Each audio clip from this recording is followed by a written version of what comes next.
You're listening to the Dibbly Dobbly Podcast. Remember to like, share, comment, subscribe, and click the bell to make sure you get the latest episodes of the podcast. Be sure to like and share our Facebook page and follow us on Twitter and on Instagram.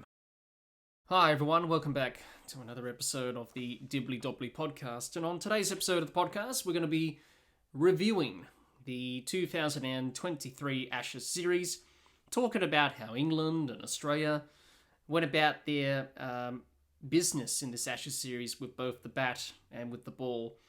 Another Ashes series is done and dusted for another year, and the 2023 series was an interesting series, which provided some entertaining cricket and some memorable moments that we will remember for a long time. And the cricket was pretty good at times in this series. So we're going to be talking about how the series went down for both teams and where did both teams go right and go wrong in the series, and try and sum up the series as a whole.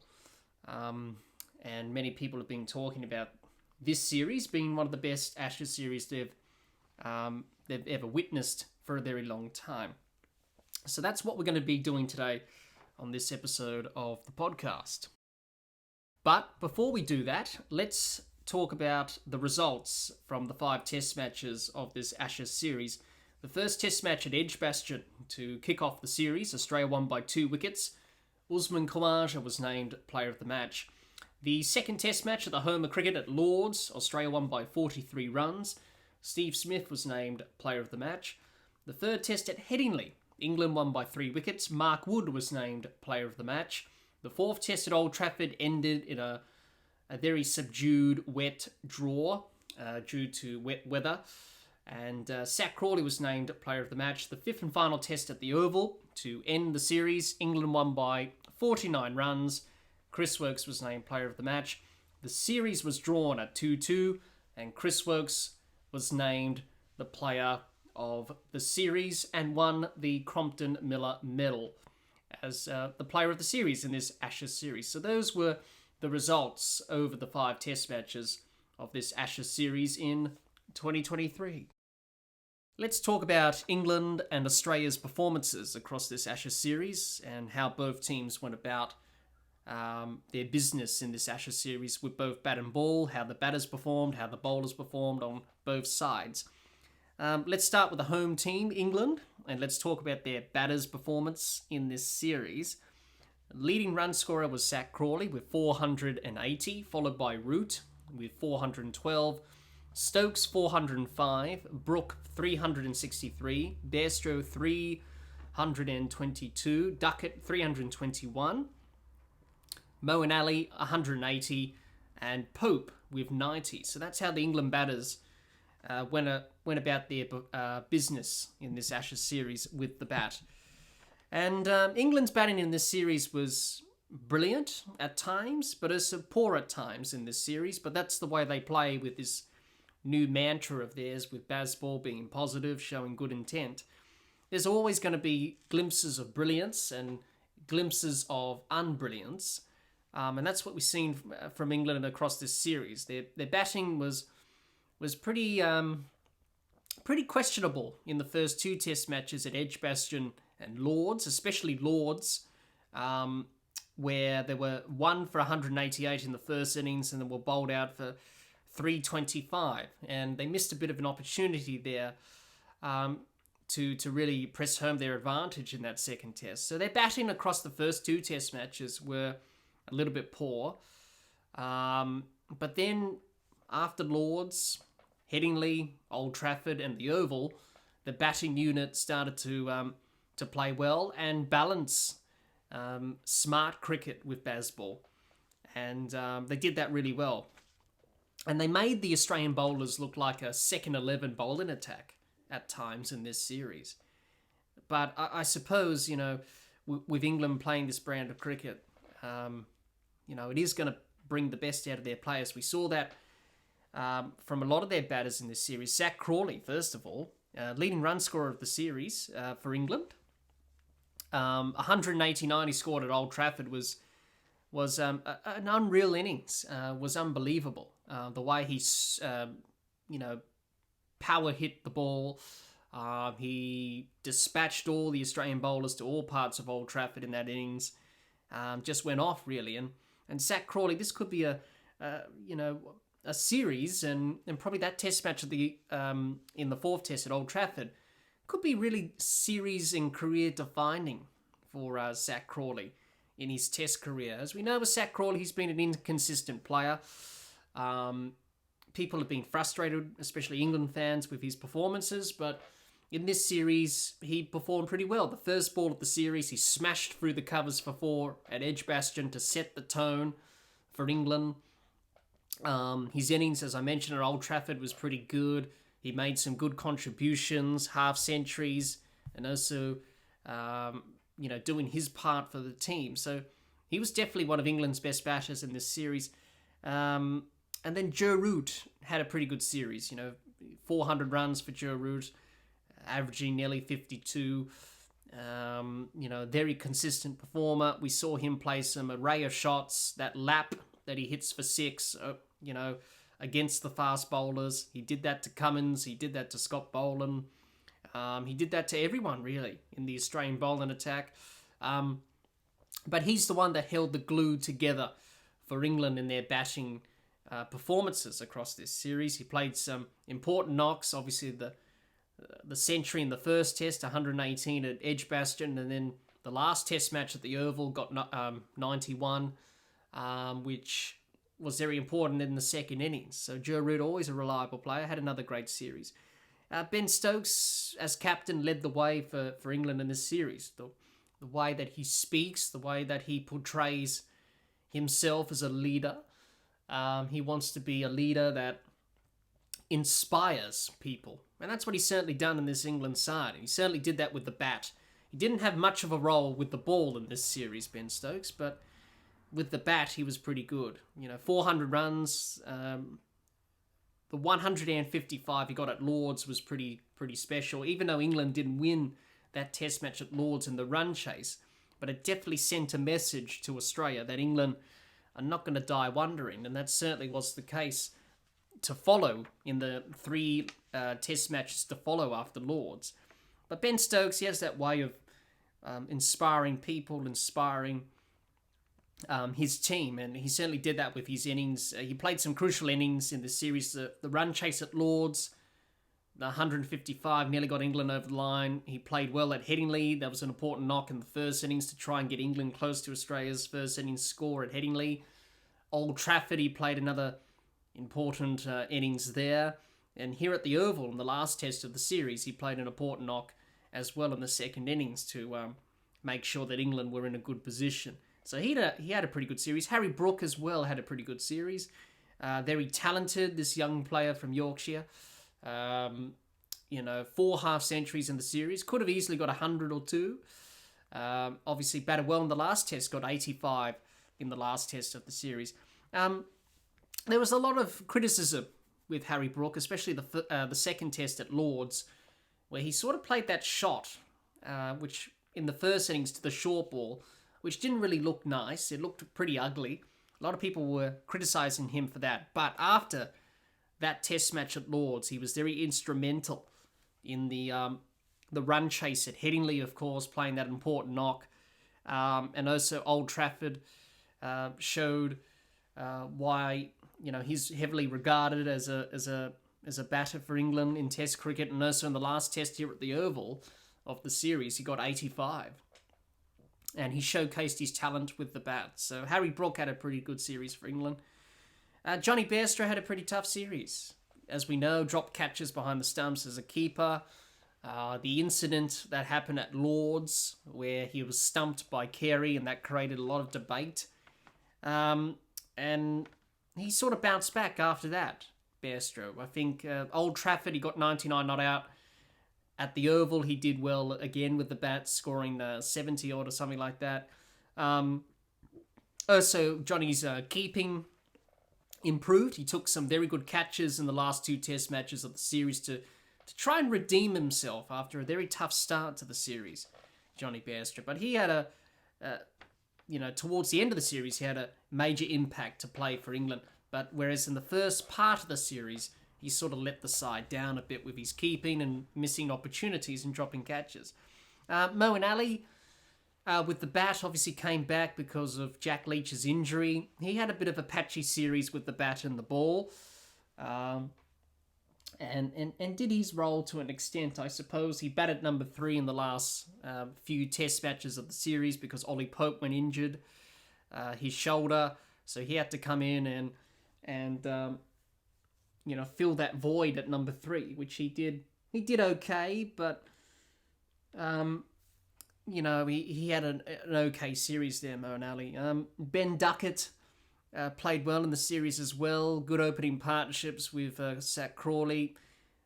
He played well in the second test at Lords. He didn't, he was bitterly disappointed not to get 2 centuries in 2 innings because he was on track to do that, but then he got himself out. So he had a pretty good series. England's tail enders were key in this series as well. And I think that was the difference between both the batting units. Obviously, England's attacking mindset compared to Australia's defensive, sort of pragmatic test cricket approach. But the tailenders had different series on both sides. England's tailenders were crucial in terms of those tailender runs, which really helped England. Whereas with Australia, they didn't really do much. So the England tailenders, Wokes, Wood, Broad and Anderson, Robinson at times contributed, got runs when needed when the top order failed or the middle order had troubles. England's batting approach from 1 to 11 is pretty much the same. Go out there and play your shots. Doesn't matter if you're a top order player, middle order player, or a tailender. It did come off. So to finish off about England's batting, all their batters played their role in this series in some shape or form. Obviously, Bazball did cost them a little bit in this series. If they batted well at Lords, if they, capitalised on their position at 1 for 188 in the first innings. But when Australia went to the short ball, they couldn't help themselves and they got out to the short ball ploy and they sort of let an opportunity slip. So at times in this series, especially in the first 2 test matches, and especially at the test match at Lords, it did cost them a little bit because they always keep the opposition in play when they play this brand of Bazball. So looking at it in hindsight, the what-if moments, if England batted a little bit smarter, it could have been a different result. But definitely, this England side will definitely think that, playing this brand of cricket has certainly changed how England approach their batting in Test cricket. And you have a look at all their strike rates; they're well high. They're nearly touching 100 or so in this series, which is just a testament to the brand of cricket they're playing. But they definitely did their role. They, especially the innings at Old Trafford when they nearly scored 600 runs. Even the last Test match here at the Oval, they showed what Bazball was all about in its true form. And the Australian bowlers couldn't handle it, and they put the pressure back on the Australian bowlers. And Australia didn't have any answers to stop that. So just to finish up about England's batting, it was pretty good at times, a little bit inconsistent, but that's what you're going to get with Bazball. So I think many of the England batters will be happy about their performance in this series. A lot of them had good series, and they'll be hoping to carry on that form going into the future. But just to finish off about England's batting, they'll be pleased, but they would look back in certain areas and say, we could have done those things a little bit better with the bat, which did cost them a little bit in the earlier test matches. But at the end of the day, they'll be very happy with how they went about things, and Ben Stokes will be reaffirming that this brand of cricket is definitely the best brand for this England team to play. Let's have a look at England's bowlers and how they performed in this Ashes series. Stuart Broad was the leading wicket taker for England in the series with 22 wickets, followed by Wokes with 19, Wood 14, Robinson 10, Ali 9, 6 wickets for Root, 5 wickets for Tongue and Anderson, and 3 wickets for Stokes. And that's how the England bowlers went about things in this Ashes series. England's bowling. I thought in the first 2 test matches, their bowling was less effective on these flat surfaces because England wanted flat surfaces to accustom their attacking style with baseball with the bat. And many people questioned that and said, well, you're probably taking your strength away, which is England's bowling, in terms that you need something in the surface for the likes of Broad and Anderson to really have an impact. The first 2 wickets of this series at Edgbaston and Lords were pretty ordinary, but then the wickets after that at Headingley had some pace and bounce. Old Trafford was sort of flattening out a little bit. At the Oval, there wasn't much either.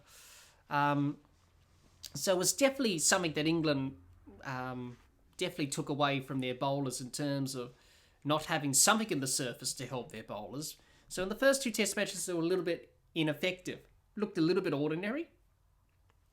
But after that, the inclusions of Chris Woakes and Mark Wood really helped England in their bowling. You had the extra pace of Wood, and Chris Woakes was very skillful, got the ball to seam and move, and got wickets. You know, he played 3 games, 19 wickets, player of the series, and he had a major impact. And both of those players had a major impact for England. Let's talk about Chris Woakes. Player of the series, match winner for England in the 3 test matches that he played. Headingley with the bat and with the ball. Old Trafford with the ball as well. And even in the last test, here at the Oval, England was struggling for wickets in the second innings. They got the ball change, and we all know what happened there. That's been well documented now. But Chris Woakes was able to get that replacement ball to move and seam, and he got wickets, and he took 4 wickets, and he cracked it open for England. And he was the match winner. I mean, it turned things around for England in that last test match. So he had a pretty good series, Chris Woakes, coming back from injury. Didn't know that he was going to play again in Test cricket for England, but he came back and did a pretty good job. Mark Wood had a pretty good series. He played 3 Test matches, 14 wickets, and he was the difference, Mark Wood. Like in the last series in Australia in 2021, 2022, Mark Wood did cause some problems to the Australian batters in the last Ashes series, which was in Australia, as I mentioned earlier. And also in this series, the extra pace definitely caused problems to the Australian batters. And the thing was that he was getting the ball to swing in the air as well, which is a great asset to have. If you can bowl pace and you can get it to swing and seam at pace, you're going to be pretty much a handful. And that's what he was in this series, Mark Wood. I thought the spell at Headingley was pretty rapid and quick, where he was averaging 95 miles per hour. He sort of dropped off with pace as the series went on, as he played at Old Trafford, and then the last test match of the Oval. His pace started to drop off a bit because Mark Wood's not used to playing 3 test matches in a row. He's usually going to play 2 test matches or one test match because of his injury problems that he's had in the past.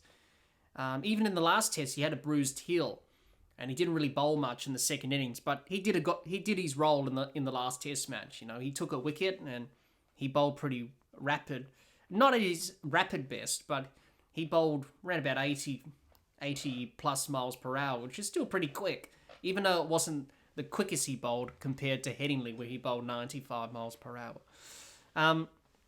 So his inclusion made a difference to England's bowling. Stuart Broad, by far one of England's best bowlers in the series. He played all 5 test matches, announced his retirement out of the blue in the last test match of the series.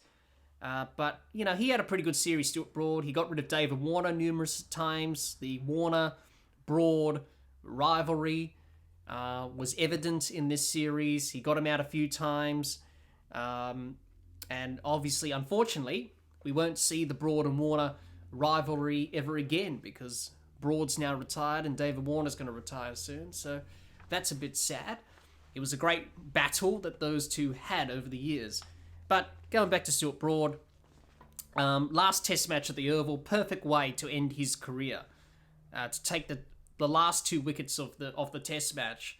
And for him, you know, announcing his retirement, picking up 600 test wickets in this series as well. He did that at Old Trafford, where he got rid of Travis Head to bring up 600 test wickets.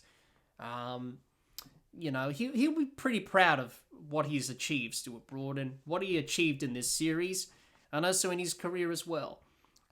So he had a pretty good series, Stuart Broad, for all those reasons.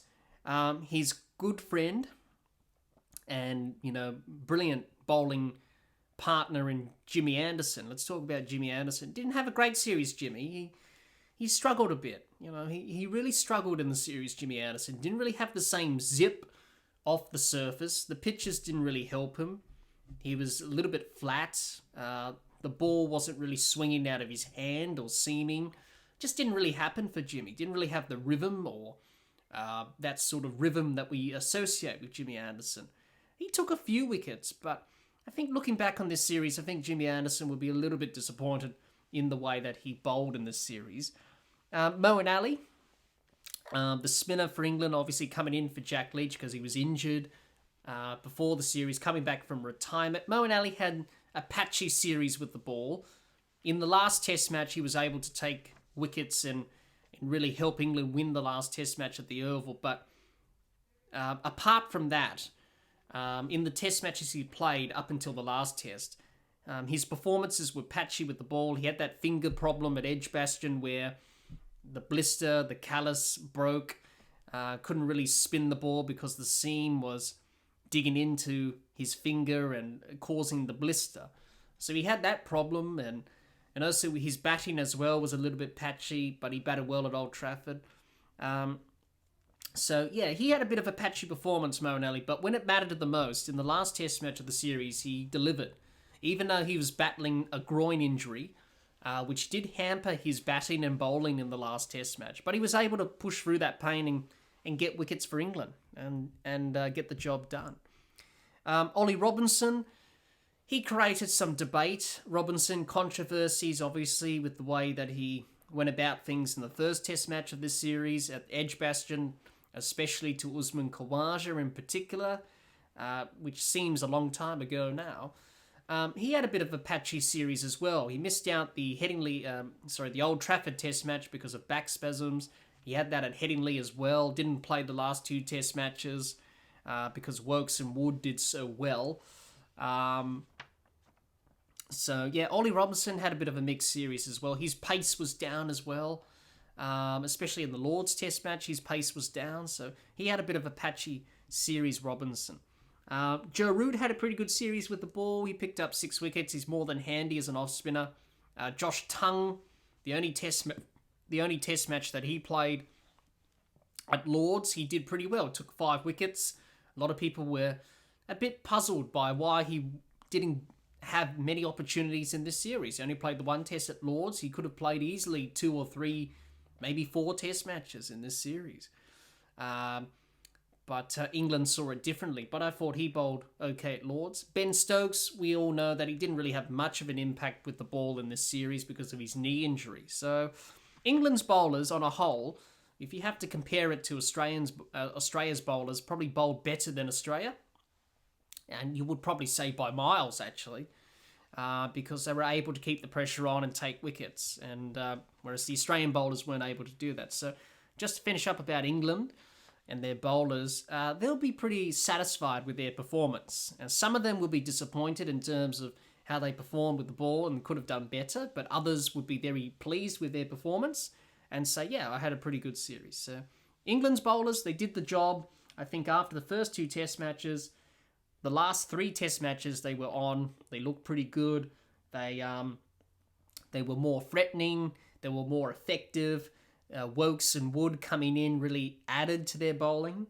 They were sort of missing them in the first 2 test matches, but for them to come in at Headingley and then play from then on in until the end of the series, it did make a difference to the England bowlers and their attacks. So, yeah, just to finish off about England's bowling, they'll be pretty pleased about their performance in this Ashes series.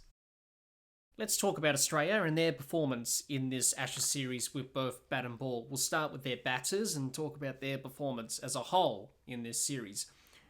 Leading run scorer was Usman Khawaja with 496, followed by Smith with 373, Head 362, Labuschagne 328, Warner 285, Mitchell Marsh 250, Carey 200, and Green with 103 runs. So that's how they performed across the series, the Australian batters. Australia's batting in this Ashes series was very unsatisfactory in this series. Common theme throughout: batting collapses, didn't convert starts, lacked intent with the bat, couldn't seize opportunities with the bat, lack of tail-ender runs, cost them at times. So those were the common themes from Australia's batting throughout this whole entire Ashes series. And I feel like Australia, looking back on this series, they'll be saying a lot of opportunities were there, but unfortunately they weren't able to capitalise on them. And to be honest, there was a lot of talk about, Labuschagne, Smith contributing loads in this series. You have a look at their numbers. Both of them scored centuries, but you would say by their standards, they probably had an average series. There was a lot of talk about David Warner. He did better than he did in 2019, but he still had his problems and flaws. Usman Khawaja was well above everyone else's performances in this series. Khawaja, Head, Mitchell Marsh were probably Australia's 3 best batters in this series, and you'd probably say they were. Alex Carey dropped off after the first test at Edgbaston with the bat. Maybe the stumping incident at Lords with Bairstow probably affected him, and it probably did. Cameron Green was all over the place with the bat. So the Australian batters didn't quite play to their potential, and the team as a whole didn't quite do it as well with their batting, which was disappointing because we know the Australian team can bat better than they have shown, but it was just disappointing across the board. They could have done better. I think most of them, looking back, will probably say, we could have done better with the bat. We could have done this better. We could have done that better. But it was a common theme in this series that the Australian batters just didn't really seize those opportunities, which was very frustrating. They had opportunities to really boss the game, to dominate the game. Especially the last test match at the Oval, they had a chance to do that. At Lords in the first innings, they scored 417. They could have scored 450, 500, but they didn't. An example of missing those key opportunities. And as to trying to play the long game and trying to do that, it didn't really work. We saw that at the last test match at the Oval. They batted so poorly in the first innings. The lack of intent. Labuschagne was 9 off 80 odd and was bogged down. And before you know it, Australia lost a few wickets and they were in trouble at 7 for 180 odd at one stage in that innings in the last test match. So, Australia's batting approach in this test match was puzzling, was disappointing, and, there was no clarity. There was no fluency with their batting, their rhythm as well. Labuschagne was up and down. Smith looked good and then got out. Didn't really contribute as much. Travis Head played some good innings. He played a good innings at Headingley. Khawaja at Edgbaston. Lords. Even in the last test match at the Oval played well. Mitchell Marsh, made an impact in his first test match of the series at Headingley, where he got 118. And that really brilliant counter-attacking knock. Alex Carey was a little bit disappointing with the bat. Could have done better.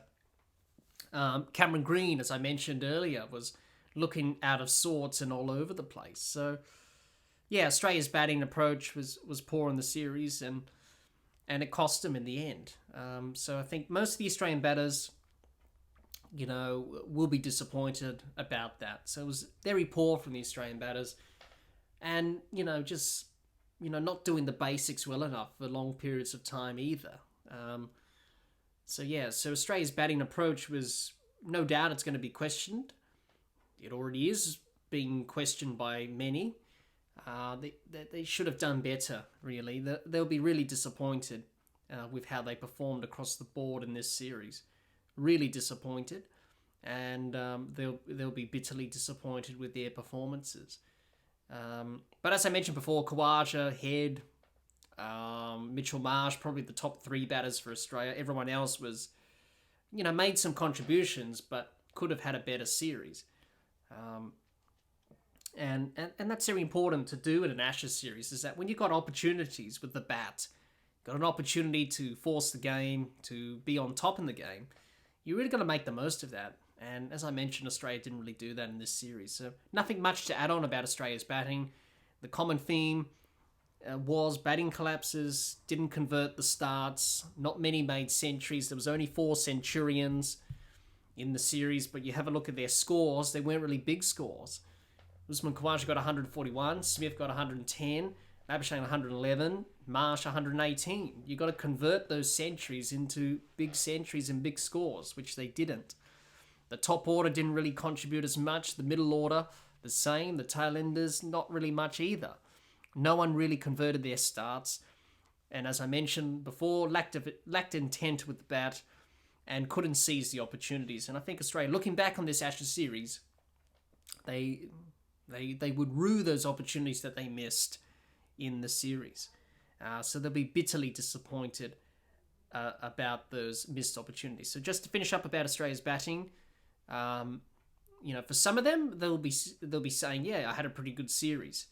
For others, they would say, yeah, we should have done better and should have made more of an impact. And the team as a whole, the whole batting group as a whole, will be saying, yeah, we could have done better, What if we batted well here and we batted well there? What if we really put our mind to it and knuckle down and put the England bowlers under pressure? And that was another thing, that the Australian bowlers at times didn't really want to put the England bowlers under pressure.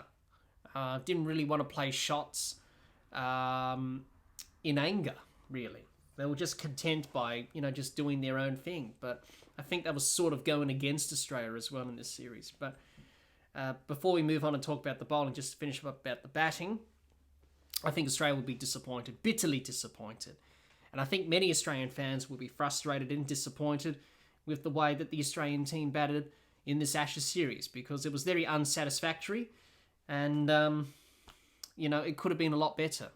And it should have been a lot better by their standards. Let's have a look at Australia's bowlers and how they performed in this Ashes series. Mitchell Starc was the leading wicket taker for Australia with 23, followed by Cummins with 18, Hazlewood with 16, Lyon with 9, Murphy with 7, Green with 5, Mitchell Marsh with 3, and Travis Head with 2.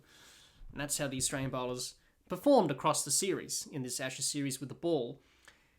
Just like the batting, I think Australia's bowling in this series was very unsatisfactory. Just like the batting, at times the Australian bowling attack looked like a second 11 bowling attack against this England batting lineup.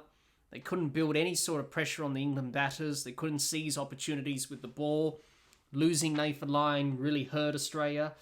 The tactics were poor, conservative approach, wanting to save runs rather than take wickets was the main problem.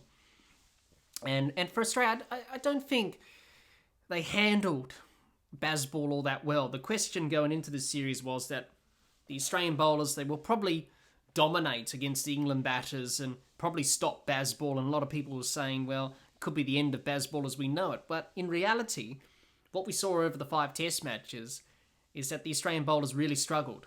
If you have a look at the stats, you have a look at the numbers, their economy rates, most of them are going for 4 runs and over, in some cases 5 runs and over.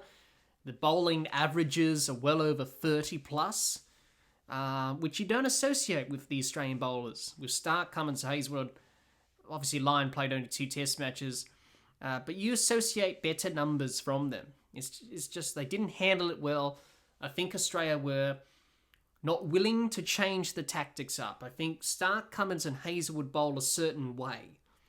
And in this Ashes series, they were bowling the way they bowled to other opposition teams around the world. But against this England side, who were looking to attack them, charge down the wicket, put them under pressure, hitting boundaries at will, they weren't able to adapt and change their plans. They didn't do that in this series, and that's what cost them. Obviously, Pat Cummins was under pressure as captain. The field placements were under scrutiny. Too many easy singles. Australia allowed England to just play into their innings, Didn't really build up any pressure at all. When there's a new batter that comes at the crease, you've got to build pressure on them. You've got to put the field in, build pressure. Australia were worried about saving runs than taking wickets.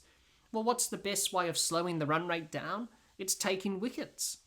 And if you take wickets, you will slow the run rate down, you will build pressure in that sort of direction. But with the Australian bowlers, they went the other way, a little bit too conservative. When England started hitting boundaries, they were able to put the field back and say, right, okay, let's put the field back, let's stop leaking the boundaries. It didn't really make much of a difference anyway, because England was still hitting boundaries anyway with the field back. They were either hitting boundaries in the gaps or hitting sixes. So it made no difference whatsoever. So Australia's tactics, I think looking back on this series, they could have done better in the tactics. They could have had more attacking fields, building pressure on the batters. They could have changed their deliveries up, different variations, bowling slower balls and Yorkers. Because I think with this England batting lineup, you've got to bowl sort of like T20 cricket to them. You've got to have T20 bowling tactics, really. And I think, most of these players, most of the Australian bowlers have played one-day cricket, T20 cricket, will use those skills that you've learnt in one-day cricket and T20 cricket and implement that in Test cricket against this England side. We didn't really see that much from Australia. We didn't see slower balls at times. We didn't see Yorkers. We didn't see the change-ups, just to change something. The tactics as well with the field.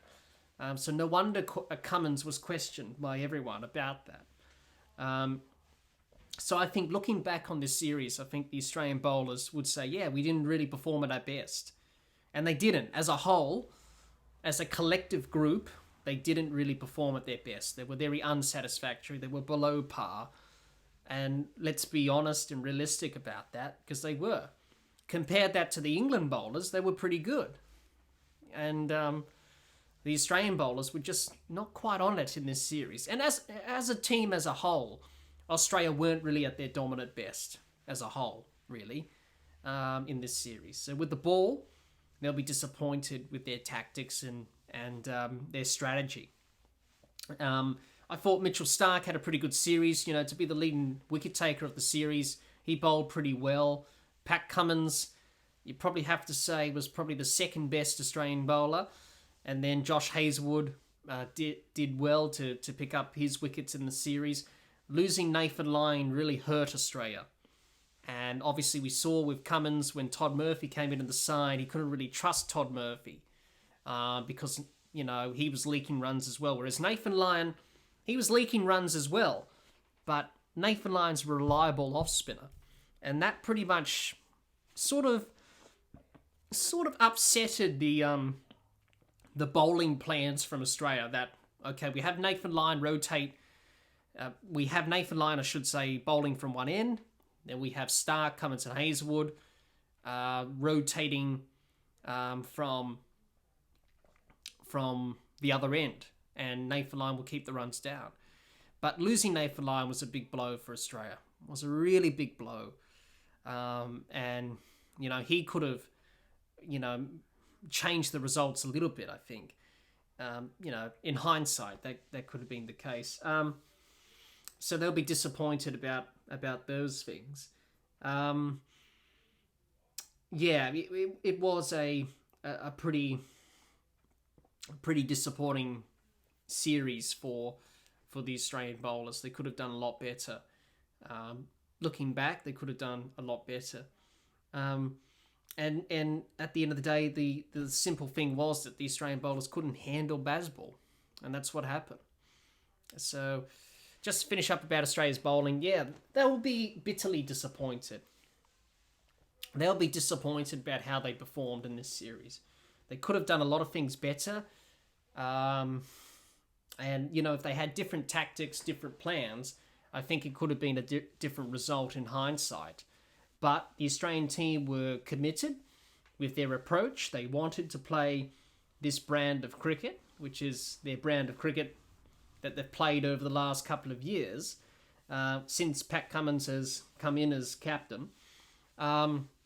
Unfortunately, it didn't quite work out in this series. So there'll be a lot of learnings to take out from this series from Australia with the Australian bowlers. How can we bowl better to this England side who are looking to attack every ball and play this brand of Bazball?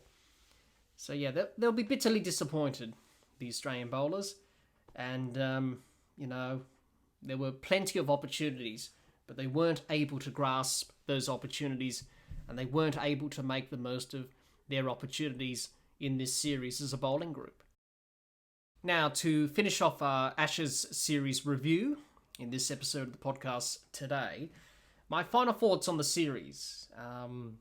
Before we end today's review, I thought it was a fantastic Ashes series. It ebbed and flowed throughout. The momentum shifted from one team to the other in the series. The test matches were very exciting.